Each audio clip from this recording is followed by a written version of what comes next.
Fala, meus amigos, tudo bom? Estamos aqui com a TD215 acetese, que trata sobre vibração ambiental. Ah, algumas coisas que a gente precisa se atentar aqui nessa norma, tá? Valores de vibração em velocidade, não é aceleração. Não é velocidade de vibração, partícula de pico. É o pico, não é média, não é RMS, não é pico-pico. O que é o pico? Eu tenho aqui um documento que mostra. O que é o pico? Pico, aqui a gente está com o eixo, então é o deslocamento desse eixo até o pico. O que é o RMS? RMS é uma média, é um tipo de média. Não é isso que a DD 215 pede. E nem pico-pico. Pico-pico, o que seria? O pico acima até o pico abaixo aí do eixo. Não é isso. É o pico. Então é a velocidade de pico. Outro item interessante, isso daqui são os limites em função aí da zona, né? Aqui embaixo, no anexo, a gente tem aqui que o equipamento deve ser realizar as medições de velocidade de partícula de pico. O acelerômetro, que é o equipamento que faz essa medição, ele deve ser fixado rigidamente.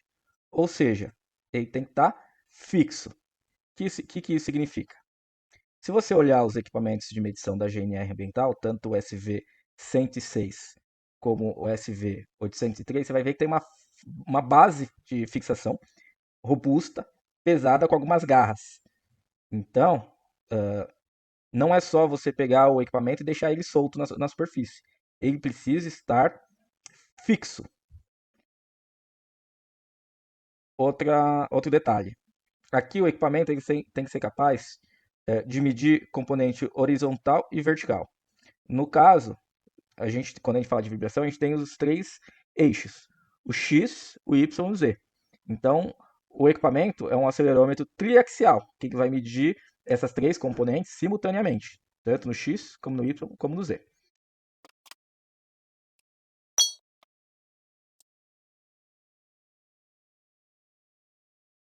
Pronto, eu estou aqui com o Svan PC++, que é o software da Svantech, e aqui eu tenho uma medição. O que é importante a gente se atentar? Quando a gente tem pico muito no início, muito no final, provavelmente isso foi quando você foi posicionar o acelerômetro, deu aquela vibração. Então, a gente recomenda os extremos sejam excluídos da medição. A gente recomenda também que na medição, durante a medição, o equipamento fique no chão, parado, sem nenhum contato.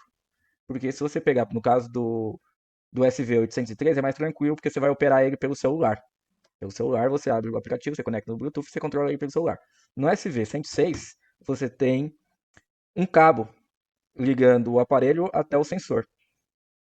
Já vi muitas pessoas, durante a medição, ficar segurando esse equipamento. E não pode, porque você está segurando ali o equipamento que está ligado por um cabo sensor. Então, se você está na mão, ou mexendo ele, você pode transmitir através do cabo uma vibração. Então, ele tem que ficar paradinho.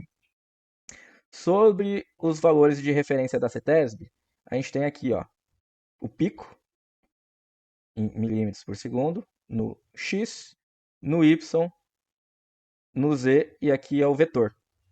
O que é o vetor? É a resultante dos três eixos. Então, você no seu laudo, você vai colocar esses valores. Ah, mas qual? Porque conforme eu clico aqui no meu gráfico, esses valores vão mudando. A CETESB não fala que é o partícula de pico? Então, você vai pegar onde teve o pico na sua medição e vai posicionar o cursor ali. Então, você vê onde tem o pico. Então, aqui é o pico. E daí você vai comparar esses valores com os limites estabelecidos. Meus amigos, só mostrando aqui a base de fixação do acelerômetro. Esse daqui é a base de fixação. Ela é pesada, bem pesada, cansa segurar isso aqui durante a medição. Essa aqui é a base do SV106. E aqui a gente tem o outro equipamento de vibração ambiental. Esse aqui é o SV803. Se você observar, tem uma base metálica. Também, ó. Tanto que eu tô segurando aqui, já tô colocando aqui na mesa, porque ele é bem pesado. Por que é pesado? Porque ele tem que estar fixo. Tem alguns equipamentos aí no mercado que parece até uma. Lembra aquelas garrafinhas, caçulinha de bebida? Então, parece essas garrafinhas. E não tem fixação nenhuma. Então, é importante você atentar isso daí para você atender integralmente a DD 215 da CETESB e as normas internacionais, que é aquela imagem da base que eu mostrei ali no Word.